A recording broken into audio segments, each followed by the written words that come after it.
So let's look at this. So let's talk about writing assignment 1. So this is what you folks are expected. So this is writing assignment 1. So, and it says, describe the phenotypic characteristics of your mutant. Compare this and describe differences between your mutant and wild type, including life cycle differences. So we're going to compare the mutant and the wild type and notice any kind of life cycle differences. Also, you want to note, like make a note if there are any differences between males and females. If the males, like in the mutant, if my mutant males look differently from my mutant females. Is the phenotype more obvious in the females? Maybe are the females like more black in color, or are they similar to males? You want to make any notes, right?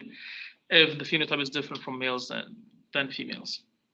So you also want to give your mutant a nickname, right? Any nickname that kind of speaks to the phenotype itself. For example, if your mutation, maybe the body color was maybe yellow, right? If the mutant is yellow, you could call it maybe any name like honey or whatever, right? Any nickname. It doesn't have to be like a scientific name. So, and then you want to identify 5 possible genes that could, that when mutated could give rise to your phenotype. So all what you saw in lab was just the fly. You see the fly it looks dark, or the bristles are different, or the wings are short, or whatever phenotype you have noticed.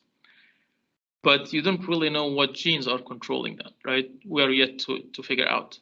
So you would propose 5 different genes that could contribute to this.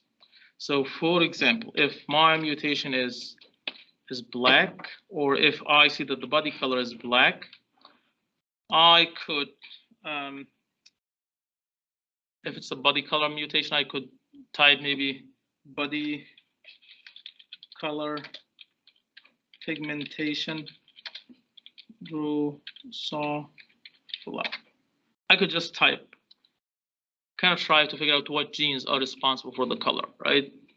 And I would go, let's pick this one, genetic base of different pigmentation. Let's see the abstract.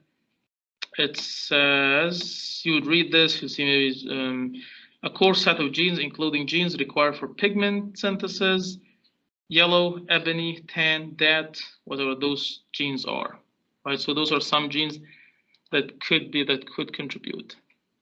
Anybody else black in here? Black color? Yes. You guys are happy probably because I shared this paper. So so you pick any mutations, right? Any cannot propose 5 genes that could be contributing to the mutation. So you would go to Flybase. This is like the website that we use to look up genes. Flybase. I would type maybe different genes, maybe yellow.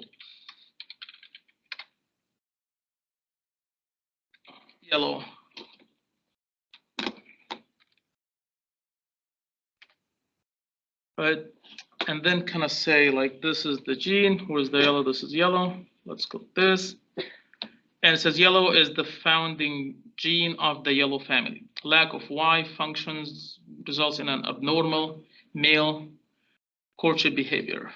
Okay, that's not really related to the color, but you could type, look at other genes, ebony.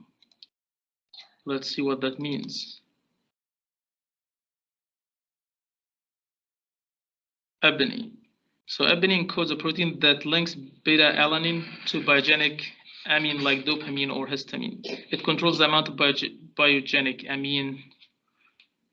So the paper that we found, it says that it has to do with the body color, right? So you're gonna pick 5 genes that could result in that phenotype. So, and talk about those in the paper. Okay, pick 5 genes. Identify 5 possible genes. Okay, then provide a good figure, like one good figure comparing the mutant and the wild type. You're gonna have a good figure. And legend, Of course, we have learned about legends and how to write a good caption for the figure. So all stuff that you have learned in the past, right, you should apply it moving forward. So then there is just some formatting issue. The paper should not be more than 4 pages. So writing assignment, we don't want long papers. We want concise papers like that are really good, right? We don't really, it doesn't have to be very long. Actually, it should not exceed 4 pages. So this is writing assignment 1, which is due in a couple of weeks. Questions you guys have so far? Is everything clear? Yes? Okay.